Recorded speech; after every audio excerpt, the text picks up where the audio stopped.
example, your salary like this, your office like this, whatever, and you sign that agreement, so the judge will judge you same what is in agreement.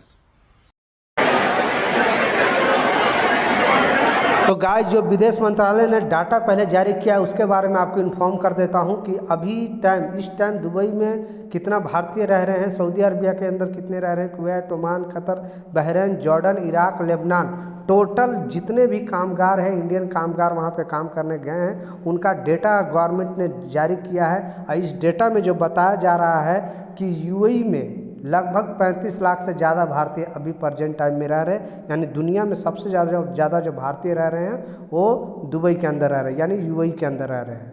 दूसरे number पे आ रहा है Saudi Arabia. Saudi Arabia के अंदर लगभग 30 लाख भारतीय रह रहे हैं।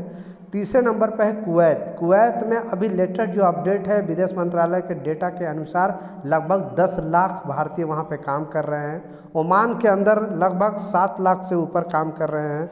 इसी तरह कतर के बारे में अपडेट जारी किया गया है। कतर में जो बताया जा रहा है 7,40,000 वहाँ पे भारतीय अभी लेटेस्ट में वहाँ पे जॉब कर रहे हैं, काम कर रहे हैं। बहरीन में जो बताया जा रहा है 3,20,000 वहाँ पे रह रहे हैं। जॉर्डन में जो बताया जा रहा है 2,10,000 रह रहे हैं। इराक में अभी जो रहने का, क्योंकि इराक में भी पहले बहुत सारे भारतीय थे, लेकिन जब से प्रॉब्लम चल रहा था इराक में तो वहाँ पे कम हो गया है। अभी जो प्रेजेंट टाइम में रह रहा है वहाँ पे 1,80,000 भारतीय रह रहे हैं और लेबनान में लगभग 90,000 भारतीय रह रहे हैं। तो ये विदेश मंत्रालय का डाटा था। इस डेटा के अनुसार बताया जा रहा है कि लगभग इतने भारतीय गल्फ कंट्री में काम कर रहे हैं और पूरे दुनिया में सबसे ज़्यादा जो गल्फ कंट्री में काम करने वाले भारतीय हैं यही सब जो गिनी चुनी country, Oman, Qatar, Saudi, Bahrain, Dubai, ये सब 6-7 कंट्री में यहाँ पे रहते हैं। तो इससे रिलेटेड एक बहुत बड़ी अपडेट जारी किया गया है जो भारतीय एम्बेसी द्वारा और भारतीय जो विदेश मंत्रालय द्वारा।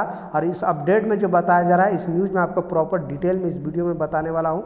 दूसरा जो है वो भी बहुत इंपॉर्टेंट अपडेट है और तीसरा भी एक बार अपडेट सैलरी से रिलेटेड अपडेट सामने आ रही है। तो तीनों अपडेट के ऊपर आपसे बात करने वाला हूँ। 2-3 मिनट का वीडियो है, लास्ट तक जरूर देखना ताकि आपको पूरी जानकारी मिले। तो चलिए स्टार्ट करता हूँ, बताता हूँ अपडेट के बारे में। तो पहला जो अपडेट है सैलरी से रिलेटेड एक बहुत बड़ी खबर सामने आ रही है। अगर आप यूएई के किसी भी कंपनी में जॉब कर रहे हो, किसी भी कंपनी में काम कर रहे हो, तो ये नियम आपके लिए जानना बेहद ज़रूरी है, क्योंकि मोहरे के पास बहुत सारे ऐसे कंप्लेन गए हैं कि कंपनी क्या कर रही है कि वर्करों से तो ओवर टाइम कराती है, लेकिन हॉलीडे में जो ओवर टाइम के पैसे देती है वो भी सवाई के हिसाब से देती है। यानी 1 घंटा अगर आप काम करते हो तो 1.25 घंटे का पैसे देती है, जबकि गवर्नमेंट रूल के हिसाब से हॉलीडे में जो काम होता है, जैसे ईद की छुट्टी हो गई या फिर आपको फ्राइडे जब कंपनी छुट्टी देती है या संडे कोई कंपनी छुट्टी देती है, तो उसे हॉलीडे, गवर्नमेंट जो हॉलीडे का ऐलान करती है तो उसे 1 घंटा अगर आप काम करते हो तो 1.5 घंटे का पैसे मिलना चाहिए। इसीलिए सारे कंपनी को मोहरे की तरफ से वार्निंग जारी किया गया और बताया गया है कि जो हॉलीडे का ओवर टाइम का पैसा जो कामगार हैं, जो श्रमिक लोग काम करते हैं, उनको 1.5 दिया जाए। तो पहले कमेंट सेक्शन में ये बताएं कि आपकी कंपनी कैसे देती है, ताकि मैं आपकी कंपनी का नाम और भी आगे पहुंचा सकूं जो कंपनी वर्करों के साथ फ्रॉड करती है, पहला।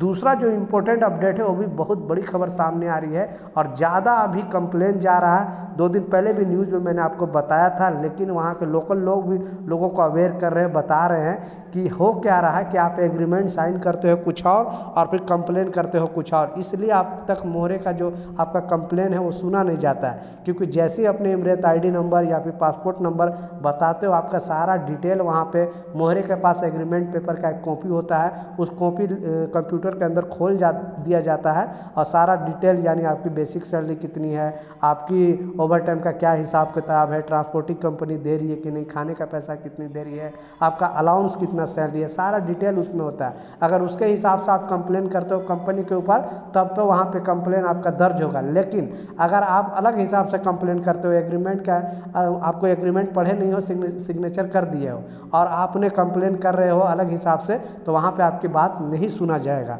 तो कहने का मतलब है कि जो एग्रीमेंट पेपर में लिखा है उसके हिसाब से ही आप वहाँ पे कंप्लेन करना।